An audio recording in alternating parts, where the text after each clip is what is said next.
moved my stop to break even, didn't trust my idea essentially, and then it chops for a little bit and goes straight back up to my take profit. Obviously we're still bullish, and I was looking for more trades in here, but we really got no entries. All right, welcome back to my YouTube channel. If this is the first time that you're tuning in, my name is Lewis, and all I'm doing is simply documenting my trading journey. I always say in every video, make sure you smash that subscribe button, leave a like, leave a comment down below. Let me know how your trading journey is going. Let me know how you did this trading week with the market going crazy and rallying the way that it did. As you heard in the last video, I'm going to get straight to the meat and potatoes of the actual charts, and then we'll do probably 3 days once again. All right, so how I did it last week was I picked 3 days and then I went over them, and the rest of the days you can actually see in my premium Discord and see them being broken down on the actual day that I took the trade. You'll get all the ideas and what I was feeling, what I was thinking, all that stuff, the full breakdowns in there. But I'm going to do Tuesday the 14th, we're going to do Thursday the 16th, and then we're going to do Friday the 17th. The reason why I didn't do Monday and Wednesday is because I think these 3 days will give you a lot more context and a lot more things to learn from and all that stuff, especially Thursday, so be on the lookout for that. But let's get straight into it. All right, so just looking at the higher time frame, we already know we're bullish.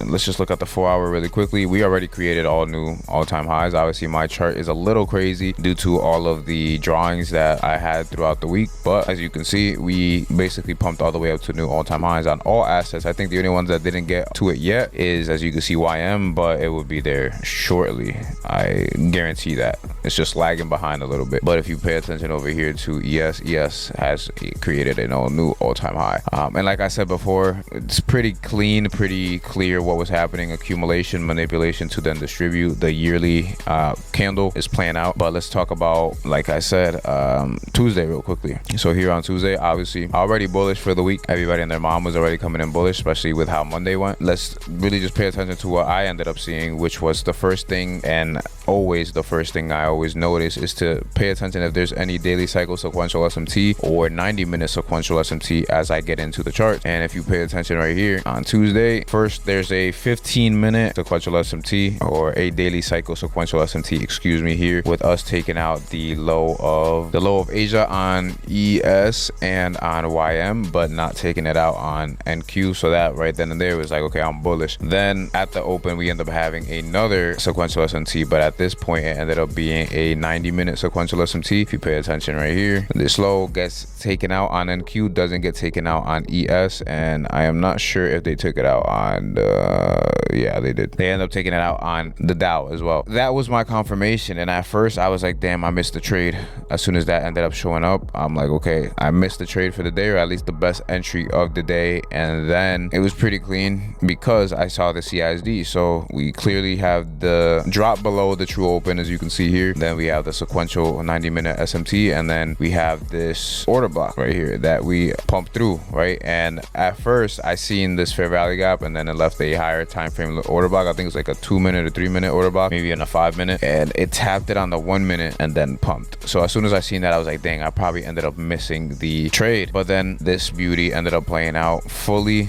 This was one of the longest trades that I held this week, honestly, just because of the pure points and the movement. Obviously could have left it running to get a lot more, but I decided to work on my greediness and got away with it, right? So let's look at the 15-minute real quickly just to break down. Obviously we're already bullish. I already established the reason why I was already bullish, and extra confirmation being that I think this is also a play on the 10 o'clock power of 3 here on Tuesday as well, with us coming into this 15-minute fair value gap, as you can see here. And it's also an SMT fill, meaning there is this is the same fair value gap right here. It doesn't get tapped into on ES, gets tapped into on NQ, and it doesn't even get created on YM. But nevertheless, I ended up seeing it perfectly, and I was like, okay, I'm gonna align myself with price with a long inside of that 15-minute fair value gap, and ended up playing out exactly like that, and also playing into the 10 o'clock power of 3. So you pay attention here, the 10 a.m. power of 3 opens right here. It's very limited and short manipulation, but it was there. So you can see it opens right here. So the candle open would be right here, boom, one last swoop right here, and then we see ISD on that swoop, and I seen that as, okay, that is a manipulation for the 10 o'clock candle, entered on that CISD, stopped below the protected low, and then rode it out up to this -4, or I believe it was a higher time frame fair value gap as well. If I'm not mistaken,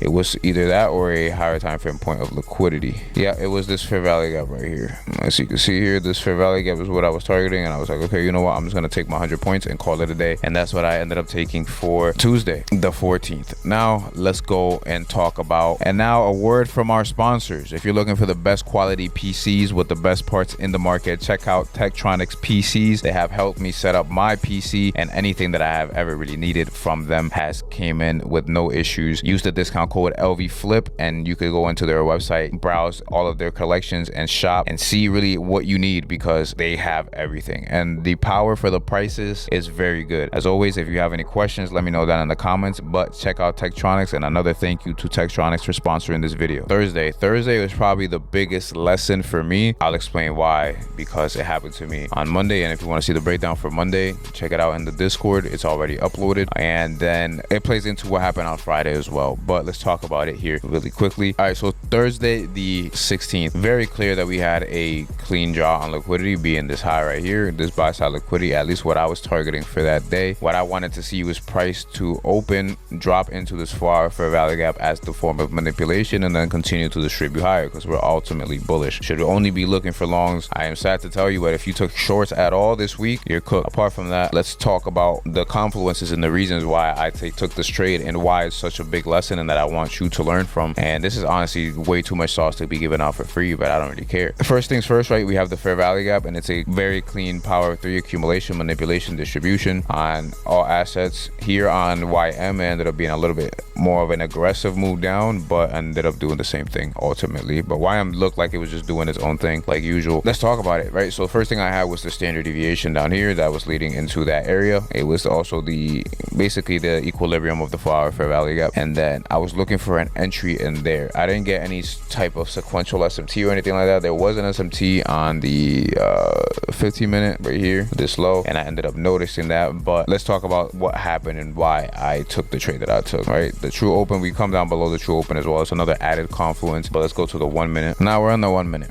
right? I'm waiting to see us at least start to build bullish structure. We dug deep into the 4-hour fair value gap, and we have started to move up. Obviously, they could still drop one more time, take you out, and keep going higher. So I was cautious of that on this day. I was being very patient, and since it aligned with my standard deviations, I was like, okay, I'm just gonna wait for something to show me that we're bullish. So we end up coming up into this fair value gap, and I'm looking for an inverse of this 1 minute fair value gap right here. It's very small, but I'm looking for some type of inverse, right? We don't get it right away. They dump, then start to move back up, then they go down again. I still haven't entered the trade at that point. Then I see that we end up swooping this low here, and then this candle closes like that and start to move up. That's when I entered there. My stop was initially below, I think, the body of this candle, or below this candle, and then I moved it to here, which is a perfect stop. Why? Because it was a stop rate right there. So if they drop below this low, then the idea is just completely wrong. Ultimately, this is the most protected low. That's where you really want to have your stop, but the idea is wrong once these lows get taken out. So what I end up doing is I enter there, stop below here, or like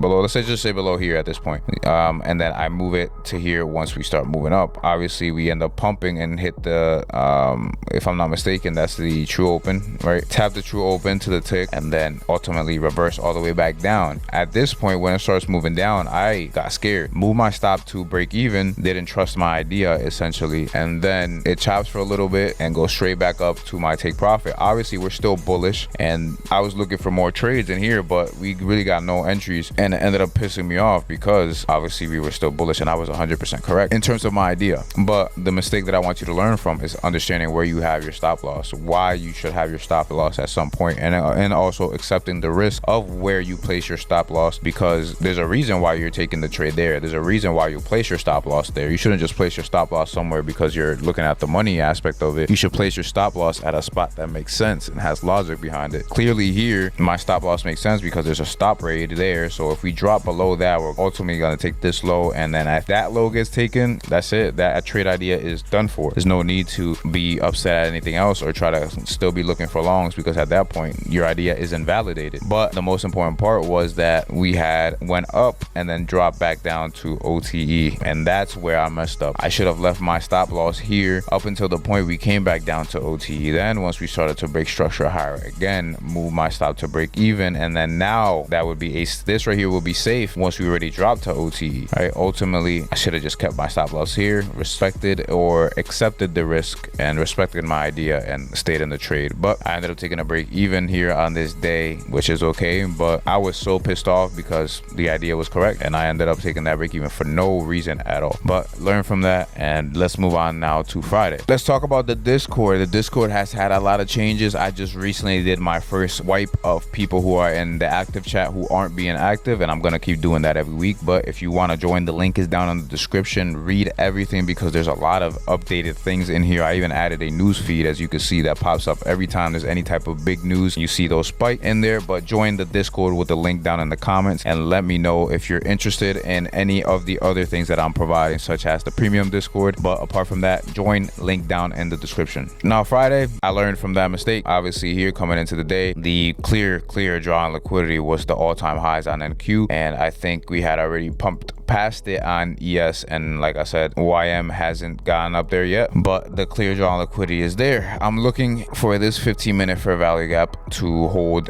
as support since we're already pushing up, and I knew we were going to be bullish due to the fact that yesterday or the day before that we had dropped back down to OTE on this bigger range, respected it, and then started to break back up, and I'm like, okay, that is the retracement, the last retracement before we would truly continue higher. Obviously this was the last retracement, but before that even happened, if you get what I'm saying. Now I knew we weren't gonna drop, we weren't gonna sell off, we weren't gonna do none of that because we're still bullish. All-time highs are right there, and I knew we wanted all-time highs since last week. So like I said, if you were taking shorts, that's on you. I don't know what else to say. There's nothing pointing short at all in any way, shape, or form. All right, so I'll talk about some of the mistakes that I made here on this day, and then obviously fixing the mistake of where I had my stop loss ended up helping me this day, because a lot of people got stopped out due to where they had their stop loss placed, and I was seeing it all over TikTok. But I learned my lesson this week, and I'm going to continue to use these lessons to move forward and become better as a trader. My point of interest though on this day was this 15-minute fair value gap, and I think that was everybody's point of interest. But if you pay attention here, you see the same fair value gap on ES and then YM as well. But the most important thing that you'll notice is this microcycle sequential SMT inside of the fair value gap. That gave me the confirmation to go long at that very moment and enter this trade, which was 169 points. That's a crazy RR with a 6.65 RR, risking 25 points basically. But let's go to the 1 minute. And first thing I'll say is I took 2 unnecessary losses. I think one of them was an unnecessary. The second one, I guess, is a very okay trade,